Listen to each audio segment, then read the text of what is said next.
Hey, everybody. Today I have my friend Richie Nasrawy, and he is amazing. He is Egyptian and does amazing healing that I just had to do a podcast about because there's so much to know, and he's got the knowledge. So let's find out a little more about what he does. Richie, you know where I met Richie? I met Richie at the 7 day Dr. Joe Dispenza retreat, and it was amazing and wonderful. And he hung out with me and my friend Pam, and it was super fun. And we learned a lot. And so I said, "Hey, Richie, why don't you come get an interview with me so we could tell everybody about the cool stuff that you do?" So thank you for being here, Richie. Thank Tell you us a for little. having me, Joanna. Yeah. Always a pleasure. Aw, thank you so much. So tell us a little bit. How did you get started in the kind of healing work that you do? Well, it was a very different path than what I was on previously. So I was born and grew up in the US, and I kind of, like everyone else, went the traditional route of, oh, I have to make money, so I'm going to go get a college degree, etc. And so I got an engineering degree and a master's degree in engineering management, and I became a professional engineer, civil engineer, and then sort of wanted something else because it's all math science based. So I pursued law and got my law degree thinking that was it because there's ideas there, there's some creativity. Once I became an attorney and I practiced somewhat, I realized this might not be for me. It's a very sort of stressful and not conducive to the spirit. So I went back to engineering and I continued in that field until I got to a certain point where I achieved my goals financially and it felt good for a little while. And then I started to feel like unfulfilled, like there was something else. Well, what am I going to do for the rest of my life? I'm going to continue doing this work that I'm doing now. And I really needed to find some answers. So I started to research things that could help me sort of get on the right track. And I started with a lot of modern wellness, psychology, neuroscience, sleep, meditation, exercise, nutrition, etc. Trying to unlock something that will make me happy or put me in a better state. And meditation was truly what was transformational for me. When I started to incorporate that into my life, I saw, of course, right away stress was relieved and I was able to be better at my job. And then at some point, I learned about Reiki. And actually, before I got to that point, there was one point in meditation where I had a profound experience where I lost control of my hands. And it's kind of odd for somebody that's athletic like me. I like to exercise, I like sports, etc. So I'm used to having control over my body. And when I lost control of my hands for some time, and I even lost track of time, it kind of scared me to an extent, and I was trying to figure out why that is. But then shortly after that, I came across Reiki, and immediately the connection was undeniable, which Reiki is a healing that primarily with the hands. So I had to learn this, and I started to learn and train under different Reiki masters, and it's been over a year now. That has given me a lot of joy in my life. I've done Reiki for my family, for friends, and they've given me a lot of good feedback about it. And, having a scientific sort of background, I was questioning whether this is even something that's possible. But when you get the feedback and you start to really know things at a deeper level than just here's the science, here's the scientific proof, you believe. And when you believe, then all the doubts go away, and you start to really craft great universal energy. So it was just kind of by happenstance, but I'm really glad I went down this road. And then when I started to study an Egyptian spiritual science, growing up as a child, I was very fascinated with ancient Egypt. I read all the books about ancient Egypt for the mainstream knowledge. My mother would tell us stories about our ancestry. And I looked at everything of ancient Egypt through that sort of Western left brain scientific perspective and couldn't understand a lot of the mysteries, a lot of the things that they did with their, for example, the weighing of the heart in the afterlife, and really dismissed all that kind of thing and just looked at the pyramids and how did they do these structures, the physical proof of it, of that they had some sort of advanced technology. That's what really fascinated me. But now, after having this sort of spiritual journey that I've been on, I went back and looked at ancient Egypt from a different lens. from the spiritual lens. And I see that they had a lot of ancient Egyptian practices that were carried on from Egypt to Greece to Rome and to a lesser extent medieval Europe, which developed into the Western esoteric practices that we know of today. The Rosicrucians, the Hermetic principles are all based from teachings that came from the Middle East area and also from more Eastern and Asia. So once I went down that path and I learned that there is actually an Egyptian spiritual science that they've been reviving over the last 40 years or so, I had to learn that as well. And that's what I'm studying now. That's awesome.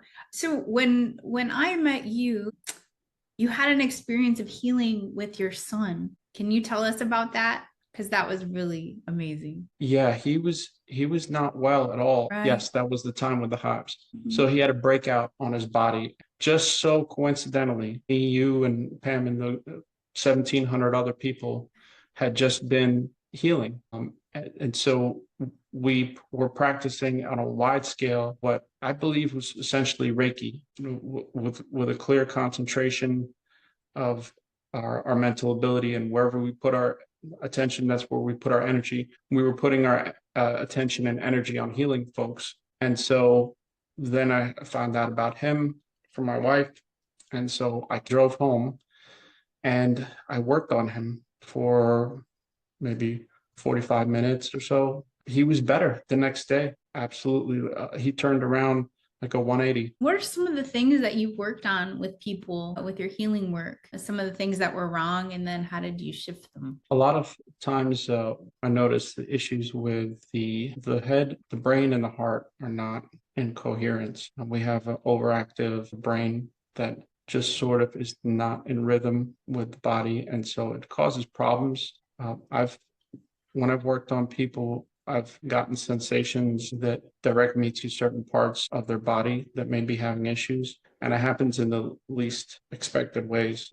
I'll be working on somebody's head and then I feel a pain in my chest. And when that happens, I just give attention to those areas. And I've heard feedback that they've been better. They slept better. Of course, they were relaxed during the session.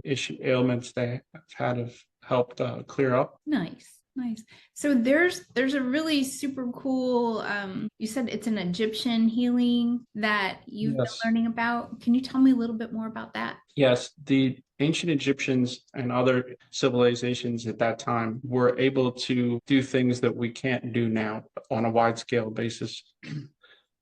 See, they were able to detect sacred energy spots, for example. This is where they built their temples, the pyramids, and then later we had mosques and churches built on these sacred energy spots. What they would do is detect them, and they're naturally occurring on the earth. Everything around us has some sort of energy field. We know that humans have an energy field. We also know that certain crystals and certain stones have a certain energy field. And they understood also about the geometry of objects. When you use certain geometry, perpetuates certain beneficial energy and some detrimental energy. So the ancient Egyptians were masters of using geometry to maximize the beneficial energy. So they would find naturally occurring energy spots, and on top of that, build structures in the right geometry to accentuate and add on higher energy levels to that. So we talk about these as subtle energy levels, but when you have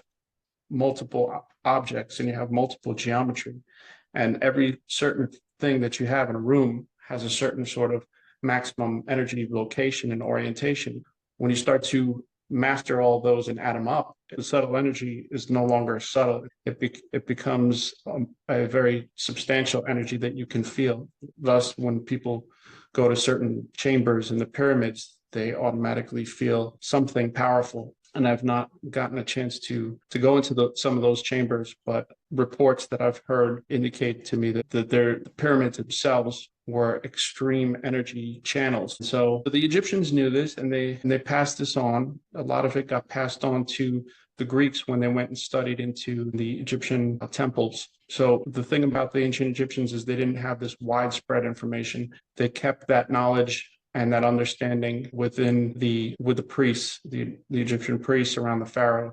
etc. And the Greeks then learned it, and then they applied the same principles to building their structures. The Romans as well. And so that was one facet of the energy science, is we use pendulums to actually detect these naturally occurring energy grid lines. And so on certain grid lines, we'll have a high component of horizontal negative green, is what we term the beneficial energy. And these terms actually come from radiesthesias. So like I said, it passed on from Egypt to Greece to Rome to medieval Europe. And then this energy science was sort of revived in the 1900s by the Germans, and even more so by the French. And they called it radiesthesia, or physical radiesthesia, where they started to use objects like pendulums to detect the beneficial energy and the detrimental energy. And along with that, also certain colors and certain sounds affect the energy of a space. So once the French started to redevelop that in Egypt, they rediscovered it and looked back at ancient Egypt to create a modernized version of this energy science. So we're using it today. In Egypt, for example, they take salt water and actually use it to grow crops. I've seen this where you have fresh water and it helps, like say, a sweet potato grow, and sweet potato looks great. You use salt water and it's shriveled up and it's not edible and it's terrible. When they treat the salt water with biogeometry, the sweet potato actually looks much better and grows much healthier than with the fresh water. And that's just by running that salt water through a series of shapes and certain movements to maximize that beneficial energy within it. So there's been a lot of experiments, actually. If you look up the miracle of Hamburg, for example, Hamburg, Switzerland, they had a rural area where there was nothing there really except farmers. And then Swisscom, or some, I believe that was the name of the company, put in a bunch of cell phone towers. And immediately the electromagnetic radiation from that, which is quite problematic in our modern world, started to affect those folks that are there. They complained of headaches. They complained of livestock not being able to reproduce, stomach aches, etc. And biogeometry was this Egyptian energy science was used to basically counteract, harmonize, and eliminate that detrimental electromagnetic field radiation, just by using certain sort of shapes that, once stacked together, they emit a powerful energy into that one location, and they aimed them right at the cell phone towers. And the people there reported severe headaches went down like substantially, from 90% complaining to 10% of severe headaches, and then the mild sort of stayed in the middle, and then no complaints went through the roof as far as people being totally fine of it. Some people said it was a placebo effect, but the cows were able to now breathe. So unless they don't know. Exactly.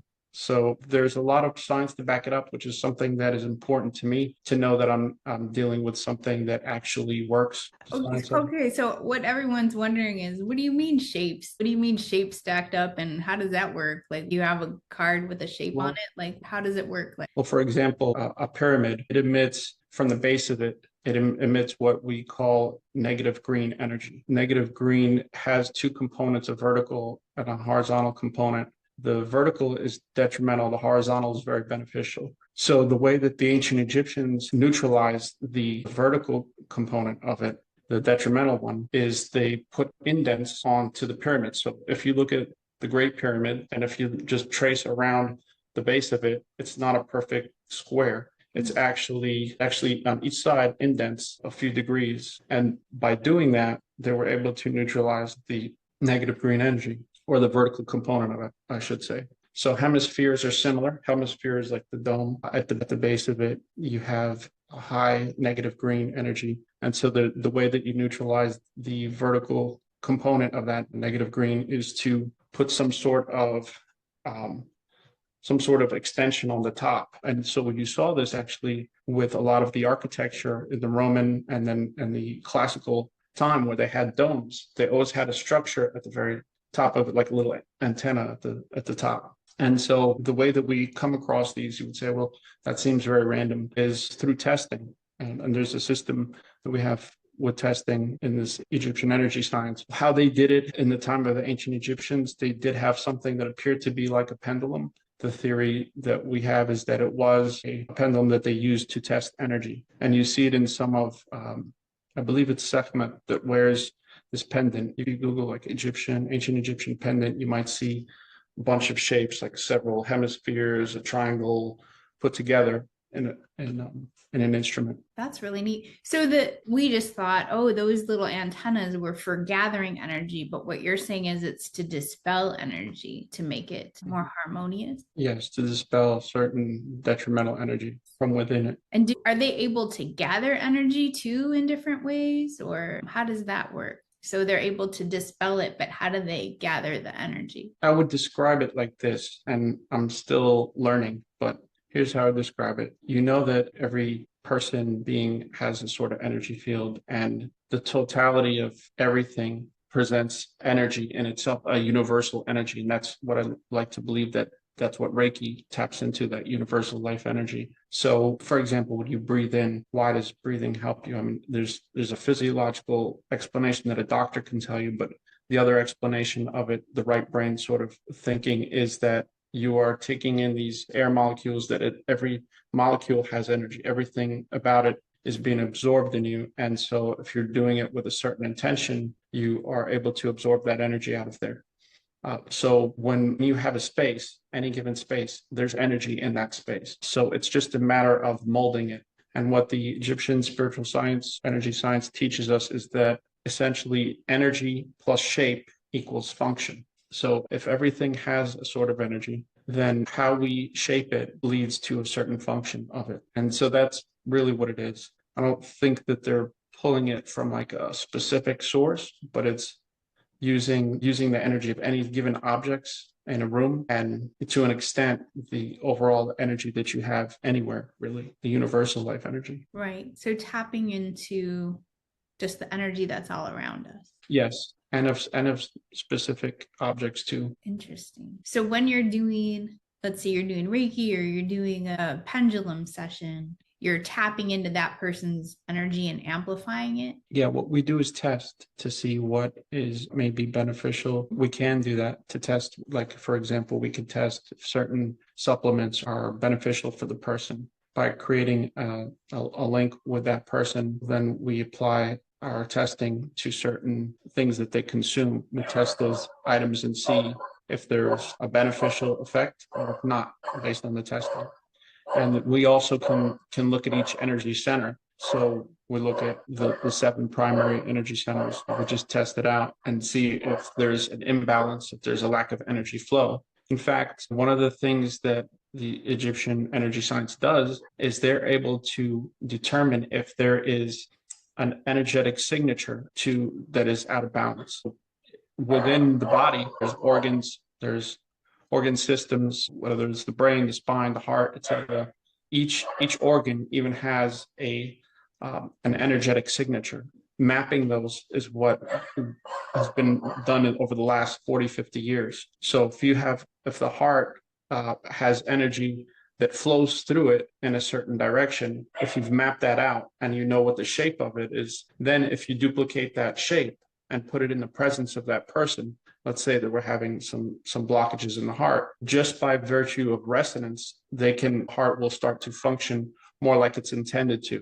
So sort of like the concept, if you have 2 tuning forks, and if they're set to the same frequency, and one is still and the other one you hit it, and then you bring it in next to the other one. So yeah, if for example, if the heart has a certain energetic signature, if you map that out, again, you can use resonance to get that heart to function like it's supposed to be if there's some energy blockage or whatnot. So this is where we know that there's multiple sheaths of the body, subtle energy bodies, right? In the Indian tradition, also in the ancient Egyptian, and also in the Rosicrucian, that the base level is the physical body. Then beyond that is the vital body or the etheric body. And this is what the ancient Egyptians called the Ka, the life force that animates the body. And then beyond that, there's energetic levels, mental levels, and spiritual levels. But if we're just talking about the etheric or vital energy level that animates our body, it animates our body in a certain, this is where the concept of energy plus shape equals function. So the energy animates us in a certain pattern. And so going through your spine, if there's a certain pattern to the energy that's invisible, but if we do the testing to see exactly what sort of shape resonates with it, then just by having that shape, using that shape and trying to essentially project it to that person, you can restore that energy flow. And so this is at the more advanced levels. We use these signatures, these energy signatures, which I'm learning now. Okay, so the pendulum tells you what shape. How does it do that? So if there's different pendulums there's a neutral pendulum, there's a one that detects the beneficial energy, there's one that detects the detrimental. And so the way you do it is by placing your attention on that item. And so this takes a lot of practice because we have to let our energy field, we're the ones holding the pendulum when we swing it in a neutral way. And only when we focus on a thing to test for, let's say, if there's a beneficial energy there, then if we start to swing the pendulum in a circular motion, for example, then we know that the energy is flowing. The key is here. You have to clear your mind. You cannot make a decision to start swinging the pendulum. This is why it takes practice. You just have to focus on what the subject is. And as you focus on it, you should have a natural reaction. Your body sort of instinctively knows these things. This is where we're talking about right brain development versus left brain decision making and analytics, is that we train ourselves to intuitively know and have our bodies react in a certain way. So if I swing the pendulum, if the pendulum starts to swing clockwise, then we have a beneficial energy. And then if we use another pendulum and it's detecting detrimental energy, if it swings clockwise, we have a detrimental energy there, or there's a blockage. Or use a neutral pendulum, and then it could sort of program to, if it goes clockwise, then it's positive. If it goes counterclockwise, we have a issue there. So that's essentially it. And we start with things that are small. We detect the energy field of, say, a battery or something like that. And then once lots of practice, get better, start to put our attention towards people, we can create a witness. I have a picture of you, and I focus on that picture, and I can tie a neutral pendulum to your energy field, even if you're not with me. And then I go ahead and test that over, we could see if a certain sweetener is good for you by testing over that sweetener, or certain supplement, or whatever it is. Yeah, don't test my monk fruit. That's the only thing that I have left that's sweet. Monk fruit's got to be good. I actually tested monk fruit. Did It you? tested positively for me, and not surprisingly, aspartame, whatever, aspartame, yeah, did not test positively. And I thought sucralose, I try to stay clear and not make a decision. I thought sucralose may be detrimental, but it turned out to be okay for me. I tested it positive for me.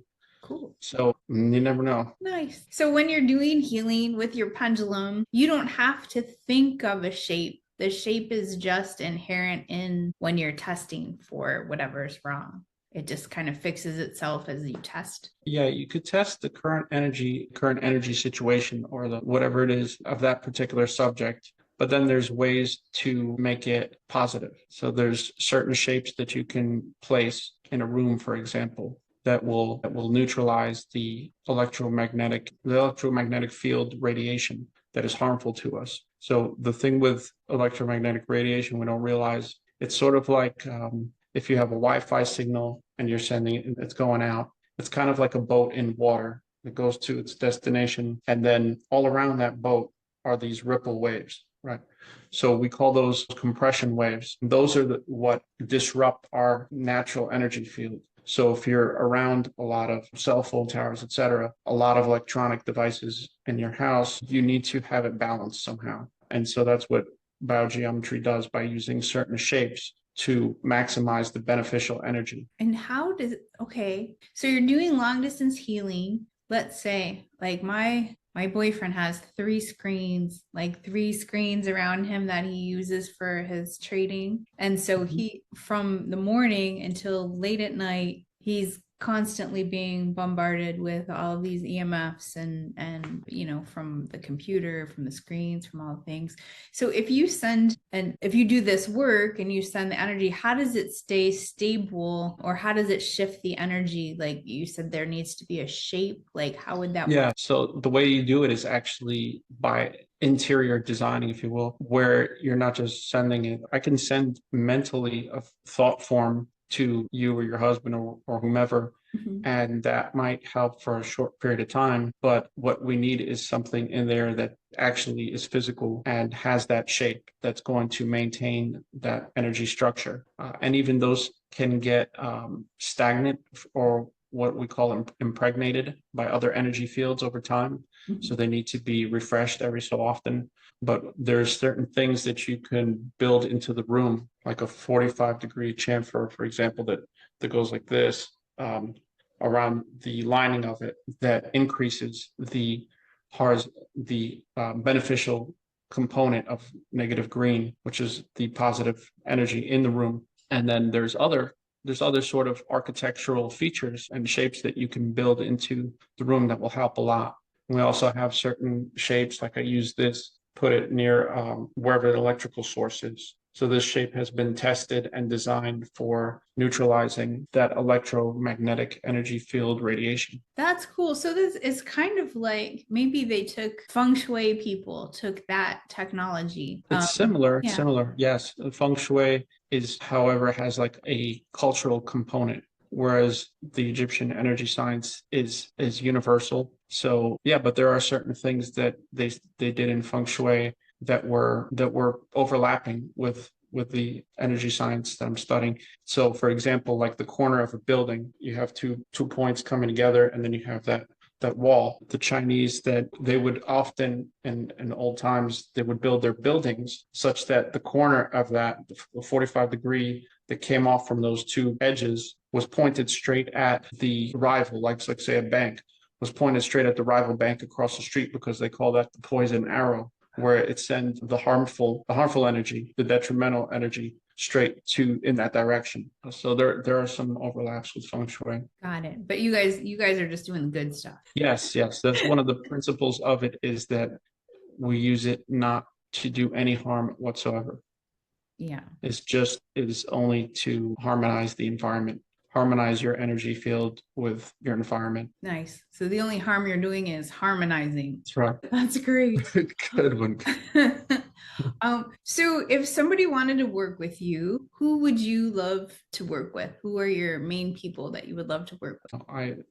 I work with people and even animals. I've done that, with my dog. Sometimes she's excited, and I'll do Reiki on her and get her to sleep in like 45 seconds. If you feel like you have some ailments, you feel stressed, which there's a lot of things going on that can lead to stress, lead to imbalance, stagnant energy in any of these primary energy centers, or somebody that's just wants to pursue something a little bit different, grow as a human being. I'm happy to help in any way I can. When people learn how to take care of themselves, I believe that the next thing is help other people. This is something that I just love to do. It helps me to get to a better alignment within myself and with these other planes of existence. And it also helps other people in any way that I can help. So that there's a practical purpose in society for helping others, and it's a passion of mine. So anybody that wants to connect, I'm very open. Nice. Awesome.